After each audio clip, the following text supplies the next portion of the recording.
What's up, ladies and gentlemen? Hope you didn't miss me too much. We're coming back today with a upper body session. My goals are a little different recently, so my workouts are looking a little different now. I recently started doing the AD press, which is what you're seeing here.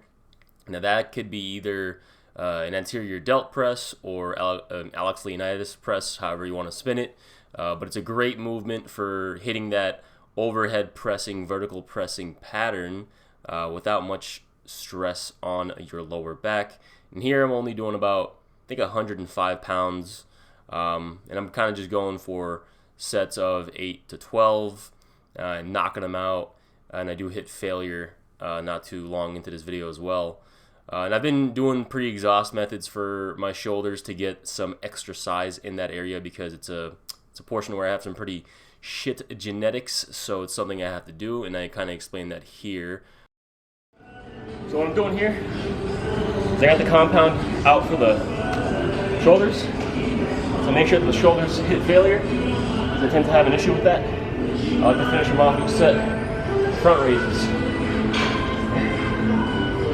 I know front raises are thought to be useless, but for this purpose, where you're really trying to get an isolated failure in a certain muscle, this is a good way to do it. This is one that can be pretty effective.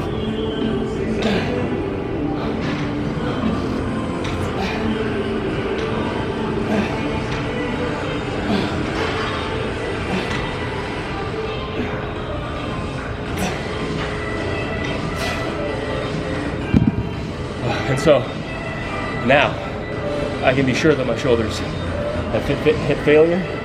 It's going to be real hard for them not to grow when you're taking measures like that. So if you ever want to think of a way where the front raise can be an effective exercise to include, this is one way you can do it. And that's coming from somebody where the shoulders are the weak point. You can see the pump is pretty good, and I can definitely assure you on the next bulk, they're going to be exploding. So yeah, that's a method I've been incorporating just to get more size in that anterior delt area. My shoulders are my biggest weak point on my physique, I would say, and especially recently, my arms have grown quite a bit and the rest of my body has grown quite a bit, and they've stayed pretty much just relatively the same. So going into 2024, I will be hammering them like never before, which is already apparent with the overhead press series that I'm doing, but now it's even more so an emphasis. And you can see here I'm pushing these sets hard. There's not much weight on the bar, guys, but I am getting to failure. I am making sure that, they're effective reps. That's failure. Yippee!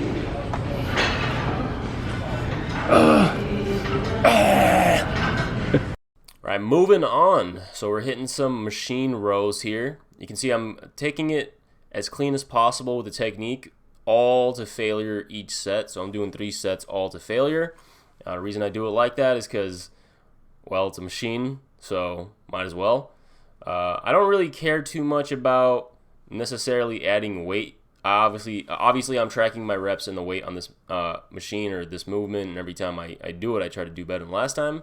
But as long as the target muscles hit failure and do the necessary work that I need them to do, it's a productive session, so I don't worry too much about it. And that's why I love the machine row so much, especially with the chest support, obviously, as you can see here. It allows you to do that, and the recovery cost is, very minimal. It's a great movement. I highly recommend this to anybody where you guys do a lot of movements that already tax your lower back, so you can't really necessarily just throw in a barbell row all willy-nilly. A movement like this is a perfect one to include that can not only help you with that, but also aid in keeping your shoulders healthy, and potentially even improve things like your bench press or overhead press or anything else. It's a great movement, and I recommend it.